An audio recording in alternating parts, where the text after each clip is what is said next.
Whether you're a Democrat or a Republican, rich or poor, white or black, one thing is clear. Huey Long's legacy as a leader will be of one who fought for the little guy and at times hurt the big guy to do so.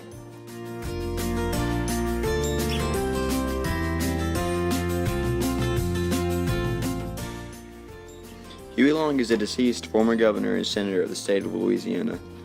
His name rose to prominence in Louisiana during his campaign for governor. His name rose to prominence in America when he presented his Share Our Wealth agenda. At the time of Long's agenda, America hit its worst recession ever. Banks were unreliable, businesses were being foreclosed on, and national unemployment was at an all-time high. Franklin D. Roosevelt and others had begun to establish a series of programs known as the New Deal. Long, however, didn't think that the New Deal was the answer for America's economic issues. Long's counter to the New Deal? The Share Our Wealth agenda was his solution. Long believed that the key to solving America's economic issues was to make it into a society where everyone had, quote, a home and the comforts of a home, including an automobile and a radio and the things it takes in that house to live on. Huey Long, or the Kingfish as he was known by the citizens of Louisiana, was a passionate speaker about his goals for society. He was known as the Kingfish because he once stated, "I'm a small fish here in Washington, but I'm the Kingfish to the folks down in Louisiana." On December 11, 1934, Long spoke to the Senate staffers at the Washington Press Club about his plans for the Share Our Wealth agenda.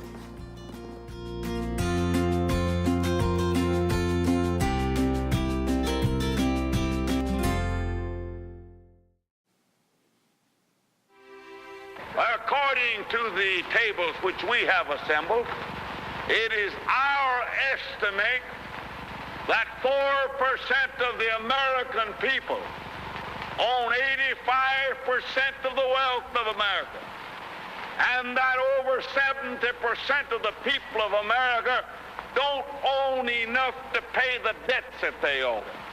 How many men ever went to a barbecue and would let one man take off the table what's intended for 9/10 of the people to eat? The only way you'll ever be able to feed the balance of the people is to make that man come back and bring back some of that grub he ain't got no business with.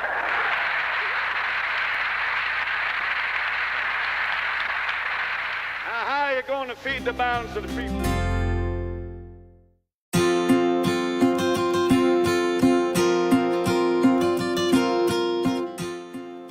The Share Our Wealth agenda was highly popular and controversial. On one side, you have a family that barely has enough money to clothe their own children and jump at the chance to sign up for the program.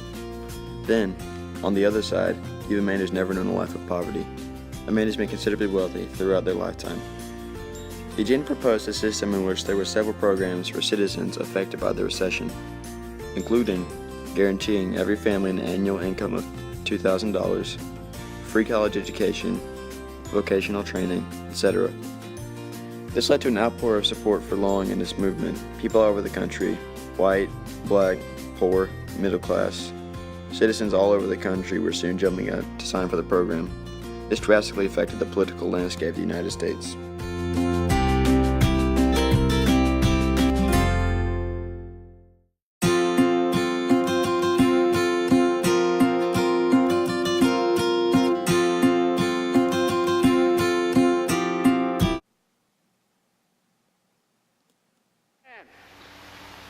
We start from the bottom, that the 25 or more million American families shall have a homestead, a home, and the comforts of a home, including an automobile and a radio, the things it takes in that house to live on.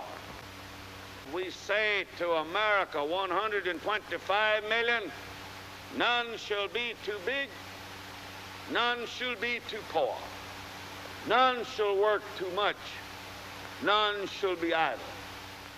No luxurious mansions empty, none walking the streets, none impoverished, none in pestilence, none in want, but in the land blessed by the smile of the Creator, with everything to be consumed, to be eaten, to be worn.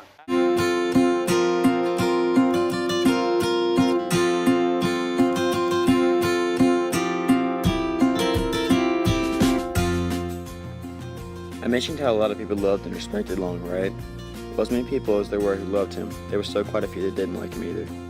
Many of the people that did not like him were in some cases very influential figures in America, including people such as Father Charles Coughlin, a Roman Catholic priest who promoted his political beliefs over a nationally aired radio program. One man, Dr. Carl Weiss, eye doctor and son-in-law political rival of Huey Long, hated him enough to kill him. Long's ideas involved in the share our wealth agenda are still being used today, and in some cases they are still just as controversial as they were back then. The entire country may have been affected by Long's ideals had he not been assassinated before the presidential election. The Great Depression was not ended by these ideas, but they greatly affected the landscape of the Great Depression. Certain organizations today still heavily advertise these ideas, one of them being Occupy Wall Street. Huey Long's ideals may have influenced some very influential politicians and people, including George Wallace, a deceased former two-time governor of Alabama and a very racially indecisive leader, as well as former United States President Jimmy Carter, who integrated the state of Georgia during his term as governor. Out of these three men, one thing consistently pops up: they each fight and argue for the common man. Long's legacy as a leader will be of one who helped the little guy, and at times fought the big guy to do so. In this way, Huey Long made himself one of the biggest influences our country could have. He left an imprint on the minds of the people. And although Long's agenda may have been set for underlying reasons, the most visible reason is to help the impoverished people of America and make some of the wealthy people share with the people who couldn't.